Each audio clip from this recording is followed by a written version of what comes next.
Praise the Lord. Mount Carmel church Ajmer YouTube channel से जुड़े सभी दर्शकों को और सब्सक्राइबर्स को जल्द आने वाले प्रभु यीशु मसीह के मधुर और मीठे नाम में आज की शाम एक और बार हमारे इस डेली ब्रेड कार्यक्रम में आपका अभिनंदन करता हूं और आशा करता हूं आप अच्छे होंगे।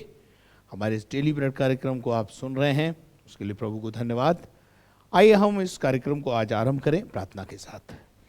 हमारे दयालु स्वर्गीय पिता परमेश्वर, हम आपको धन्यवाद, आपकी स्तुति, आपकी तारीफ करते हैं सुंदर समय के लिए जो तूने हमारे जीवन में हमको दिया। हम मिट नहीं गए, ये तेरी महाकरुणा का फल है।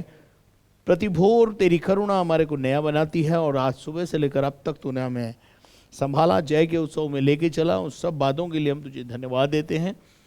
प्यारे खुदावन प्रभु जी, आज शाम हमारा गाना बजाना, वचन का पढ़ना, सुनना, सुनाना सब आपको पसंद आए, यह हमारी आपसे विनती प्रार्थना है। आगे की सभा को तेरे हाथ में सौंपते हैं, यीशु मसीह के नाम से मांगते हैं, आमीन। Praise the Lord.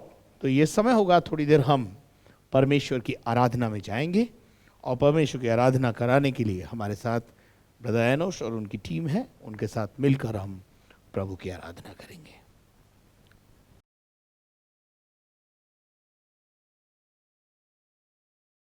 आइए मिलके प्रभु के नाम को महिमा देके सुंदर गीत को गाएंगे। अपना बोझ प्रभु पर डाल, कभी ना घबराना, वो तेरा आदर और मान करेगा, आश्चर्य कर्म करेगा। आमीन। और प्रभु हमारा आश्चर्य कर्म करने वाला प्रभु है। केवल हमें घबराना नहीं है, हमें धीरज के साथ में ठहरे रहना है और उस आश्चर्य कर्म का, उस चमत्कार का इंतजार करना है। आइए मिलके इस गीत को गा के प्रभु की आराधना करें।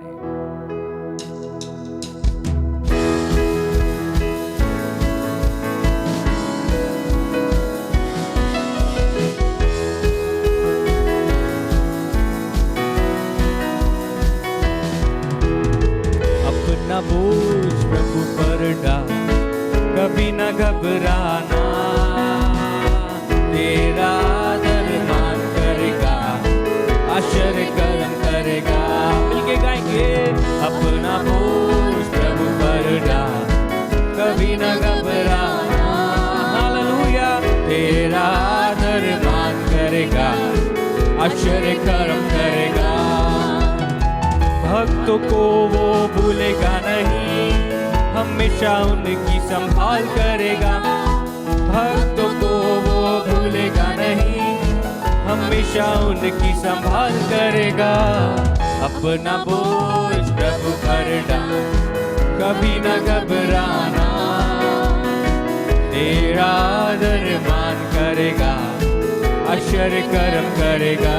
अपना बोझ प्रभु पर डाल, कभी न घबराना, तेरा आदर मान करेगा, आश्चर्य कर्म करेगा।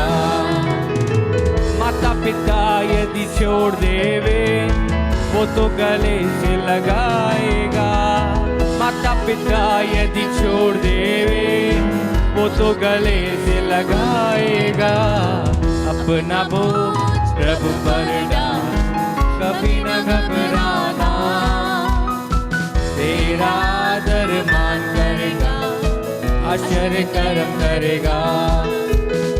प्रभु हमारे साथ रहे, सामना कौन कर पाएगा।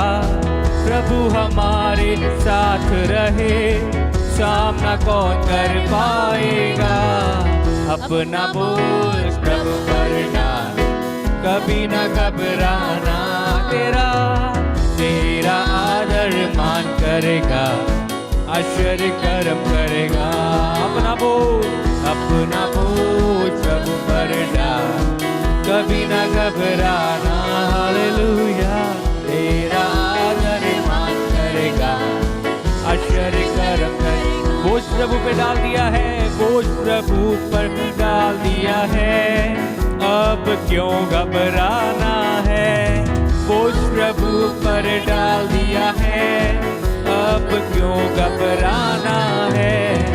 अपना बोझ प्रभु पर डाल, अभी न घबराना, हालेलुया, तेरा आदर मान करेगा, आश्चर्य कर्म करेगा। ओ अब्बा, अपना बोझ प्रभु पर महिमा करे, कभी न घबराना,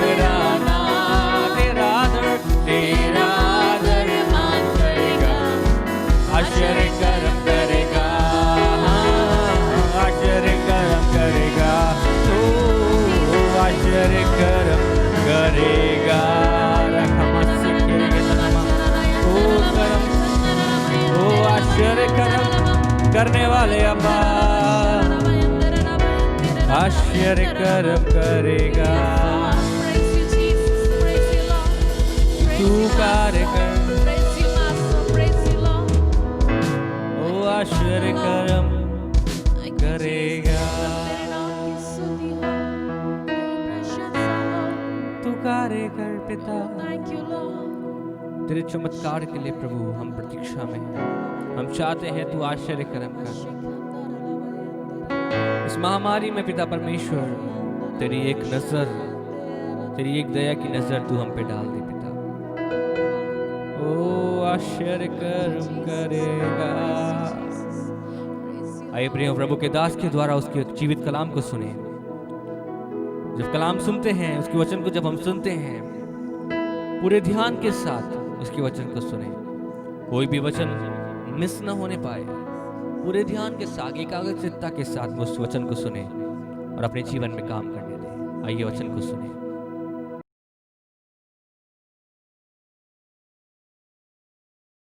प्रेज द लॉर्ड। तो अभी आप बहुत अच्छी आराधना आपने और हमने मिलकर प्रभु को चढ़ाई है। प्रभु का धन्यवाद करते हैं इस अच्छी आराधना के लिए। और अब समय आ गया है कि हम परमेश्वर के वचन में फिर से जाएंगे और मत्ती रचित सुसमाचार 13वां अध्याय और उसके 47 पद से लेकर के और हम 52 पद तक पढ़ेंगे। फिर स्वर्ग का राज्य उस बड़े जाल के समान है जो समुद्र में डाला गया और हर प्रकार की मछलियों को समेट लाया। और जब जाल भर गया तो मछुए उसको किनारे पर खींच लाए और बैठकर अच्छी अच्छी तो बर्तनों में इकट्ठा की और निकम्मी निकम्मी फेंक दी। जगत के अंत में ऐसा ही होगा। स्वर्गदूत आकर दुष्टों को धर्मियों से अलग करेंगे और उन्हें आग के कुंड में डालेंगे जहां रोना और दांत पीसना होगा। क्या तुमने ये सब बातें समझी? उन्होंने उससे कहा, हाँ। उसने उनसे कहा, इसलिए हर एक शास्त्री जो स्वर्ग के राज्य का चेला बना है उस गृहस्थ के समान है जो अपने भंडार से नई और पुरानी वस्तुएं निकालता है। Praise the Lord. प्रभु को धन्यवाद इस सुंदर अच्छे वचन के लिए। यहाँ पर हम जब प्रभु यीशु मसीह के इस वृतांत को सुन रहे हैं, समझ रहे हैं कि हालेलुया, कि ये जो है स्वर्ग के राज्य का 8वां दृष्टांत है जो यीशु मसीह कह रहा है। पहले इस बात को हम समझ लें। स्वर्ग के राज्य की उपमा देते देते यीशु मसीह ने लगभग 7 दृष्टांत हमने समझे और ये 8वां दृष्टांत है जिसे मैं और आप समझ रहे हैं। इस दृष्टांत को समझने के लिए हमको यीशु मसीह ऐसा बोलता है, फिर स्वर्ग का राज्य उस बड़े जाल के समान है जो समुद्र में डाला गया और हर प्रकार की मछलियों को समेट लाया। हम इस बात को अच्छी रीति से समझ लें कि यीशु मसीह ने स्वर्ग के राज्य को समुद्र के अंदर जो मछुआरे होते हैं और जो मछली पकड़ने का कार्य करते हैं और जो वो समुद्र के गहरे के अंदर या थोड़ा सा अंदर डीप में जाकर के जब वो जालों को डालते हैं तो वहाँ जो है वो केवल एक तरह की मछली नहीं आती है, कई प्रकार की मछलियाँ उसमें आ जाती हैं। अब देखिए, समुद्र में जो मछलियाँ हैं उनमें से हर मछली खाने के लायक है ऐसा नहीं है। बहुत सारे मछलियां जलचर ऐसे भी हैं जो खाने की योग्यता में नहीं है। पर फिर हमारा एक सवाल है कि परमेश्वर ने फिर उनको क्यों बनाया और क्यों उसके अंदर रखा है। देखिए, परमेश्वर ने इस जगत को बनाया। मैं आपको एक छोटी सी उपमा देकर के बताना चाहता हूं कि परमेश्वर ने जैसे हमारे शरीर की रचना की, शरीर में बहुत सारे अंग हैं जो बहुत ही कामगर हैं। अगर मैं ऐसा कहूं तो कोई अतिशयोक्ति नहीं होगी कि हर व्यक्ति, हर अंग जो है हमारा महत्वपूर्ण है, परंतु उसके बावजूद भी कुछ अंग ऐसे हैं जिनके बिना भी कार्य चल सकता था। तो इस दृष्टांत से हम थोड़ा सा समझेंगे कि स्वर्ग का राज्य कैसा है। हम यहाँ पर देख रहे थे कि वचन बताता है कि स्वर्ग का राज्य उस बड़े जाल के समान है जो समुद्र में डाला गया। आप सबको पता है कि जब समुद्र में मछली पकड़ने वाले जो व्यवसायी होते हैं और वो बाहर जाकर के गहरे में जाकर के समुद्र के गहराइयों में जाकर के, यानी समुद्र के किनारे नहीं परंतु गहरे में जाकर के जहाँ बहुत मछलियाँ लग सकती हैं वहाँ ले जाकर के वो अपने जालों को डालते हैं। वहाँ तक वो जाने के लिए अपनी नावों का इस्तेमाल करते हैं और वहाँ जाते हैं और जाकर के वहाँ जालों को डालते हैं। और जाल को डालने के बाद कुछ समय, निर्धारित समय के बाद उसको वापस जब वो खींचते हैं तो उस जाल में एक प्रकार की मछली नहीं आती, उसमें नाना प्रकार की मछलियां आ जाती हैं।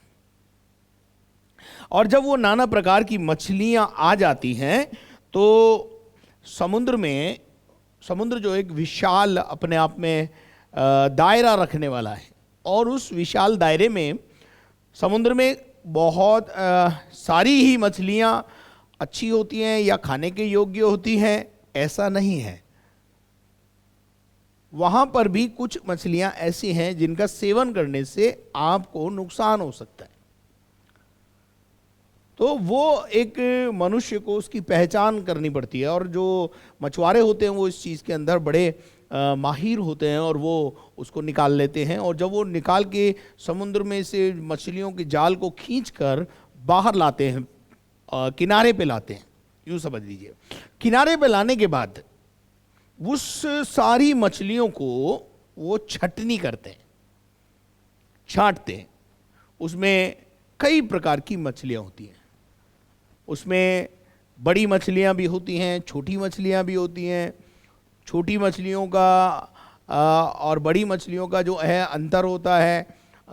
कई मछलियाँ 50 किलो की होती हैं, कोई 10 किलो की होती हैं, कोई 40 किलो की, अलग अलग प्रकार की मछलियाँ होती हैं। फिर क्वालिटी भी अलग होती है, उनके नाम भी अलग होते हैं, और जो है अलग अलग प्रकार की मछलियाँ होती हैं, लेकिन वो एक ही जाल में आ जाती हैं। और जब वो एक जाल में आ जाती हैं तो यहाँ लिखा है कि वो मछलियों को समेट लाया, और जब भर गया तो किनारे पर खींच लाया और बैठकर अच्छी अच्छी तो बर्तन में इकट्ठा किया और निकम्मी निकम्मी फेंक दी।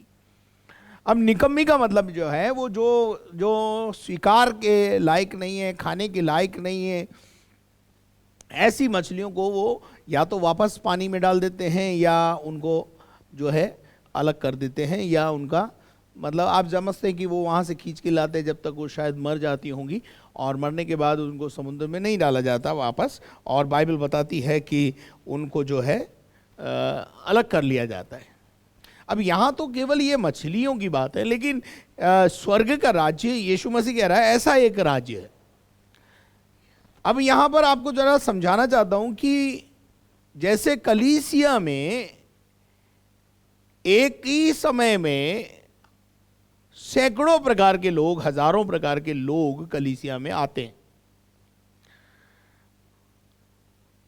और हर एक व्यक्ति का अपना अलग अलग स्वभाव होता है, अलग अलग तरीके होते हैं, उद्देश्य होते हैं, और जिनका उद्देश्य अच्छा होता है वो कलीसिया में लंबे समय तक ठहरे रहते हैं। जो केवल यीशु की आराधना इसलिए करने आते हैं कि यीशु मसीह उनसे प्यार करता है,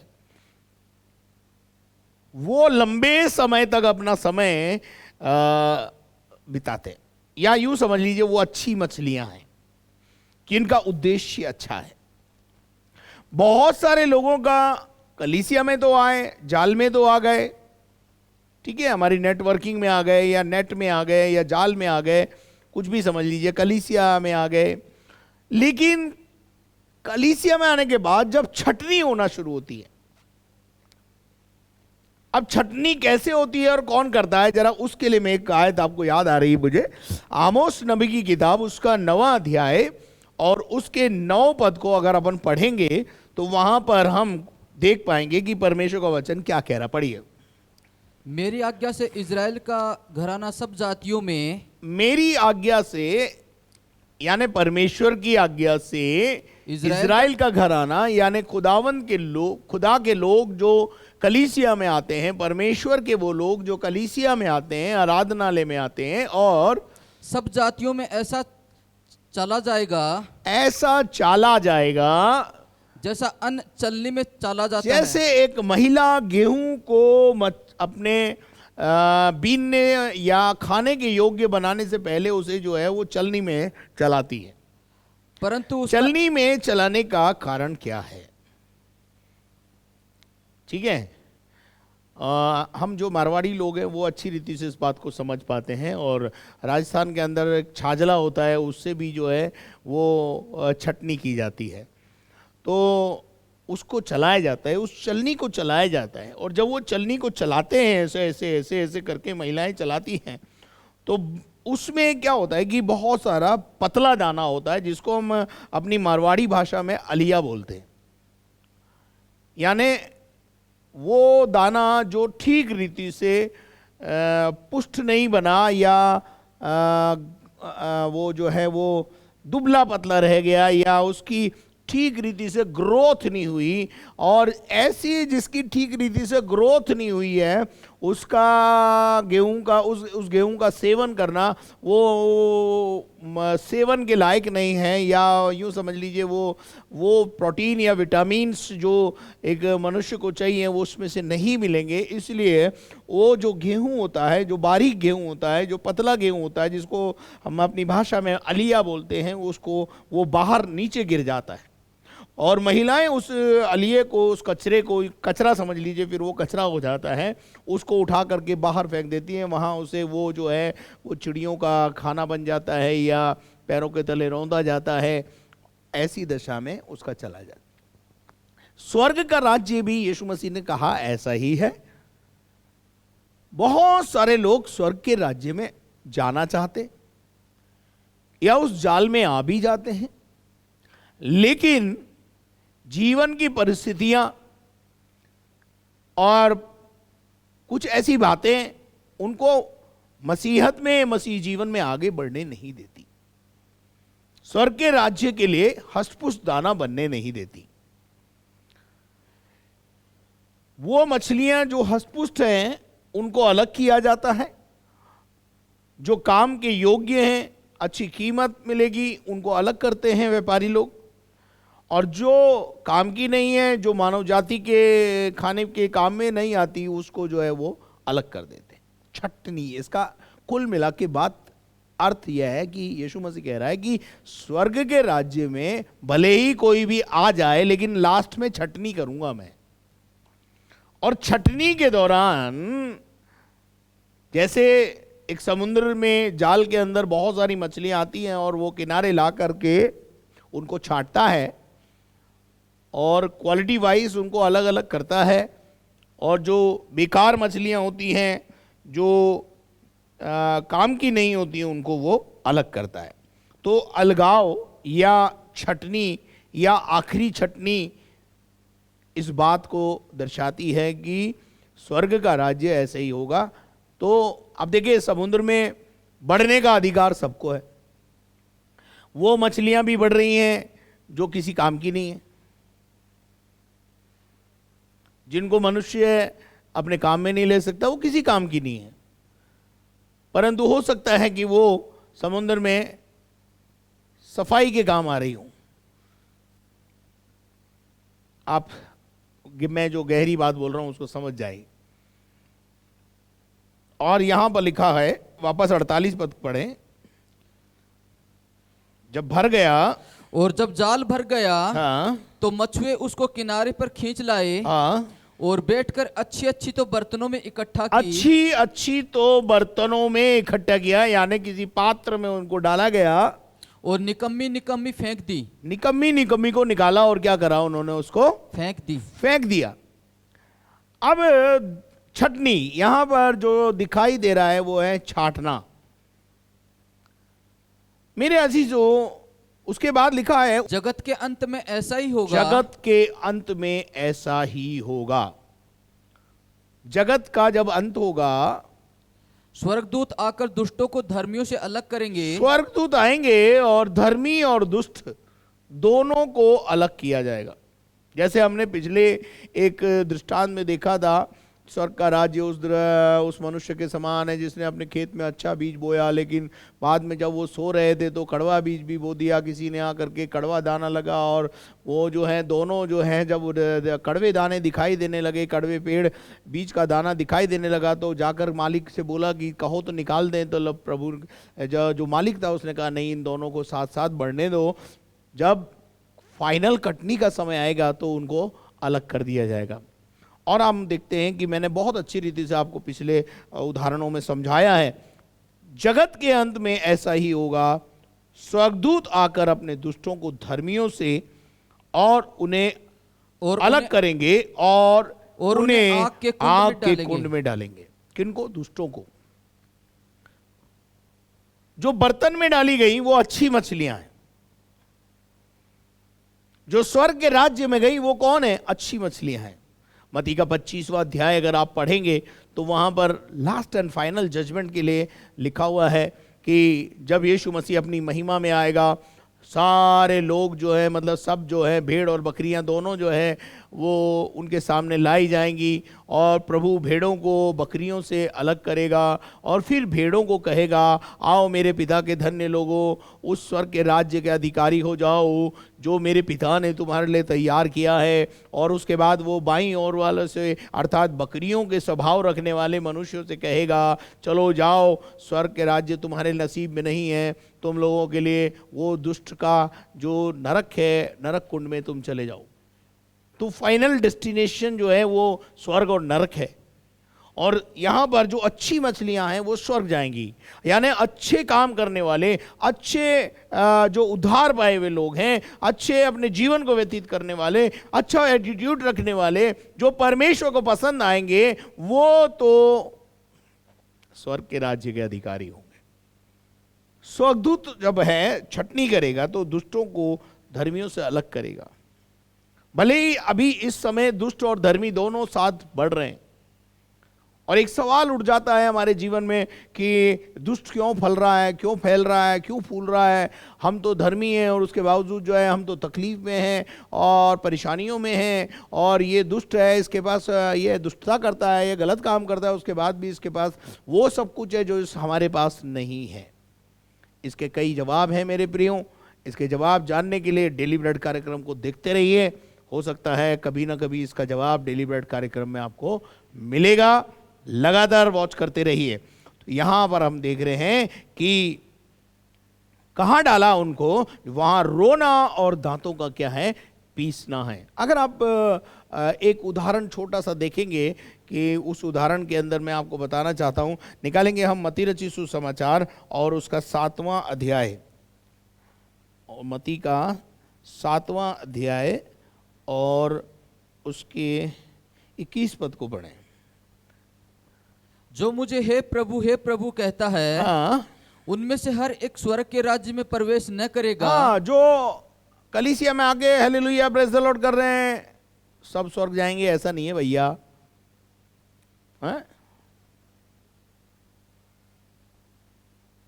और ऐसा भी नहीं है, थोड़ा गहरे में जाएं, चले पढ़े। परंतु वही जो मेरे स्वर्गीय पिता की इच्छा के ऊपर चलता है और उस दिन बहुत से लोग मुझसे कहेंगे, उस दिन मेरे से आके बहुत सारे लोग कहेंगे, हे प्रभु, हे प्रभु, हे प्रभु, हे प्रभु, क्या हमने तेरे नाम से भविष्यवाणी नहीं की, आगे, और तेरे नाम से दुष्ट आत्माओं को नहीं निकाला, ओके, और तेरे नाम से बहुत से आश्चर्यक्रम नहीं किए? हाँ, तब मैं उनसे खुलकर कह दूंगा, मैं उन्हें खुलकर कह दूंगा, मैंने तुमको कभी नहीं जाना। मैंने तुमको कभी नहीं जाना। इसका मतलब लीडर्स, मिनिस्टर्स, पादरी, बिशप खतरे में है।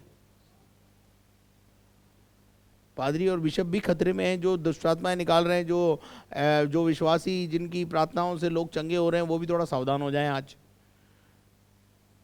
स्वर्ग पक्का हुआ है कि नहीं? दुष्टात्मा निकले ना निकले कोई बात नहीं। दुष्टात्मा आपके कहने माने ना माने उससे कोई फर्क नहीं पड़ता। बीमार चंगे हो ना हो उससे कोई फर्क नहीं पड़ता। आपका नाम स्वर्ग के राज्य की लिस्ट में है कि नहीं, ये सर्टिफाई करना बहुत जरूरी है। यीशु मसीह ने कहा, जब यीशु मसीह के चेले मिनिस्ट्री करके आए तो कहने लगे, हे प्रभु, हमने तेरे नाम से दुष्टात्मा निकाली, हमने ये किया, हमने वो किया, हमने ये किया, हमने वो किया। यीशु मसीह ने कहा, शैतान को तो नीचे गिरते हुए देख रहा था, परंतु तुम इस बात से आनंदित मत हो कि तुम्हारे नाम जो है, मतलब तुम दुष्टात्माएं तुम्हारे वश में हैं, परंतु सबसे बड़ी बात इस बात से आनंदित हो कि तुम्हारा नाम स्वर्ग के राज्य में है, स्वर्ग के पुस्तक में है, वहां तुम्हारा नाम लिखा हुआ है। तो बहुत सारे लोग जो मिनिस्ट्री कर रहे हैं, सेवकाई में हैं, वो भी खतरे में है। कहीं ऐसा ना हो कि यीशु मसीह हमसे ही कह दे कि भाई मैं तो तुम्हें जानता ही नहीं हूं, तुम कौन हो, मेरा तुमसे कोई लेना देना नहीं है। स्वर्ग का राज्य ऐसा ही है मेरे प्यारे लोगों। आखिरी छटनी के बाद ही पता चलेगा, दुष्ट के जगत के अंत में ऐसा ही होगा। स्वर्गदूत आकर दुष्टों को धर्मियों से अलग करेंगे और उन्हें आग के कुंड में डालेंगे, वहां रोना और दांतों का पीसना होगा। और क्या तुमने ये सब बातें समझी? यीशु मसीह चेलों से पूछ रहा है, क्या ये बातें तुमने समझी?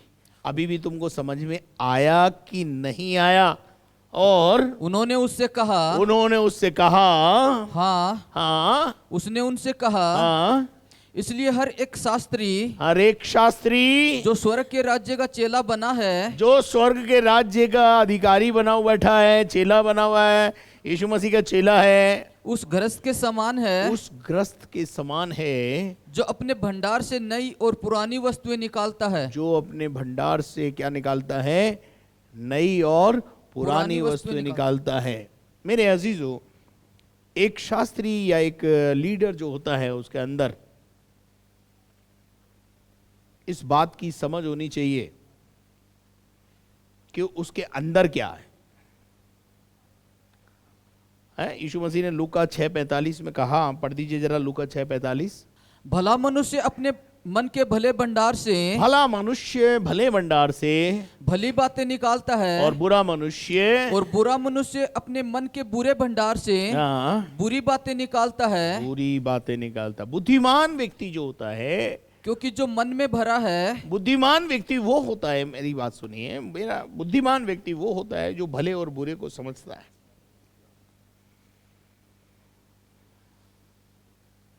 छटनी करने बैठ गए, लेकिन अभी तक भले और बुरे का भेद ही हमें नहीं पता है, तो हम कैसे शास्त्री बन जाएंगे? एक शास्त्री जो यीशु मसीह कह रहा है कि जो स्वर्ग के राज्य का चेला बनना चाहता है, वह उस गृहस्थ के समान है जो अपने भंडार से नई और पुरानी वस्तुएं निकालता है। मेरे अजीजों, नई चीजों का इजहार करता है और पुरानी जो काम की नहीं है उनको रखना बेवकूफ़ी होती है, उनको रखना मूर्खता है। एक ऐसी चीज है जो आपकी कभी काम नहीं आने वाली, उसको रखकर आप क्या करेंगे?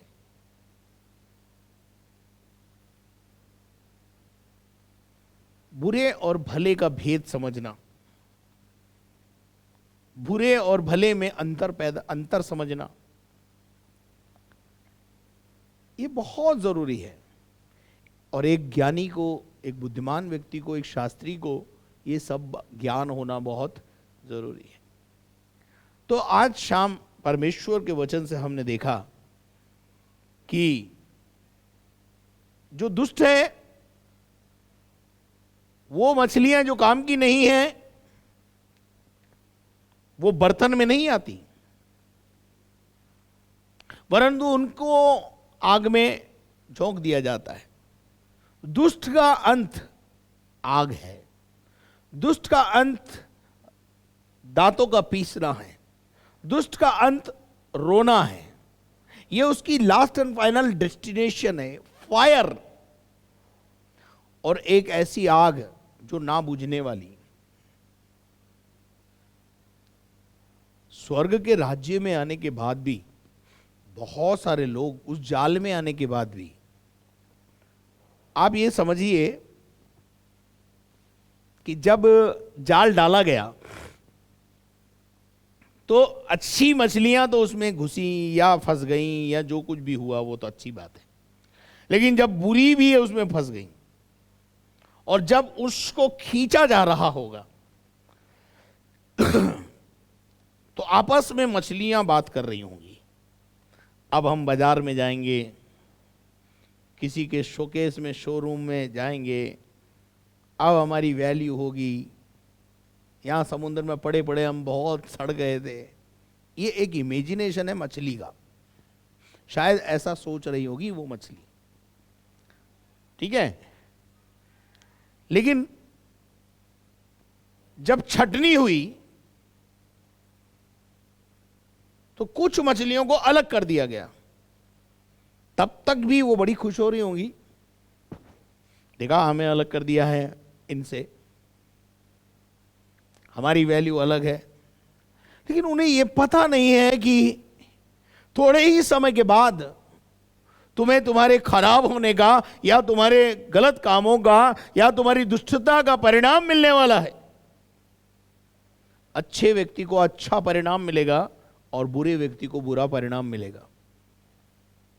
अभी खुश हो लो आप थोड़े दिन, लेकिन एक समय आएगा जब परमेश्वर एक लास्ट एंड फाइनल डेस्टिनेशन पर पहुंचाएगा आपको, और आप उस बात को समझ लें। आज भले और बुरे के भेद को समझना सीखें, भला क्या है, अच्छा क्या है या बुरा क्या है उसको समझें, पाप क्या है, पुण्य क्या है उसको समझें, परमेश्वर क्या है, पवित्रता क्या है उस बात को समझें, परमेश्वर की पवित्रता को समझें, स्वर्ग के राज्य के बारे में और उसके भेदों को समझें। मेरे अजीजों, हम पढ़ेंगे यजकेल नबी की किताब, उसका 20 अध्याय, उसके 38 पद को। मैं तुम में से सब विद्रोहियों को निकाल कर, हाँ जो मेरा अपराध करते हैं, तुम्हें शुद्ध करूंगा। हाँ, एक बलवई को, कलीसिया में बलवई करने वाले बहुत लोग होते हैं, स्वर्ग के राज्य में बलवा करने वाले भी घुस जाते हैं। मैंने पिछले दिनों में यहूदा की पत्री से एक बात बताई थी कि ये हम में मिल गए, हम में घुस गए, ये हम में के हैं नहीं और घुस गए हमारे अंदर। तो यहां पे लिखा हुआ है, मैं तुम में से सब विद्रोहियों को सब विद्रोहियों को जो मेरा अपराध करते हैं, यानी परमेश्वर से, स्वर्ग के राज्य से उनको कोई लेना देना नहीं है। उनका काम है केवल कलीसिया में आना, और ये यहाँ क्यों रखा है, ये यहाँ क्यों रखा हुआ है, ये पंगा यहाँ क्यों लगा हुआ है, ये यहाँ क्यों हो रखा है, ये ऐसा क्यों हो रखा है, यही काम है बस, बलवा करना। वो अलमारा खरीदा था, वो अलमारा कहां चला गया, बलवा करना। अरे तुम्हें दुनियावी चीजों की बड़ी ध्यान है।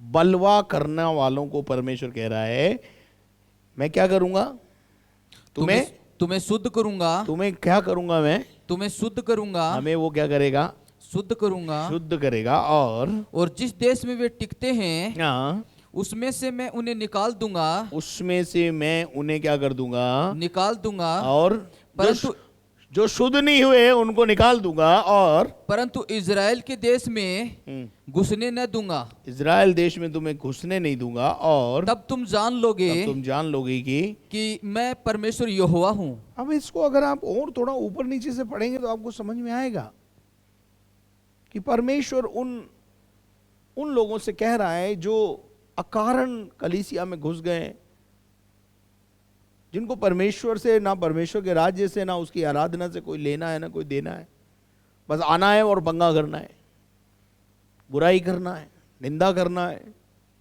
गलत काम करना है, गलत बातें बोलना है।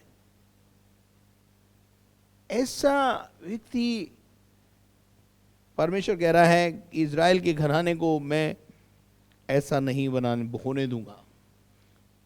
मुझे एक बात बताइए कि मैं कई बार एक उदाहरण देता हूं, कुछ लोग बोलते हैं कि भाई हम तो बाइबल की 90 बात तो मानते हैं, अब 10 हमसे पूरी नहीं हुई,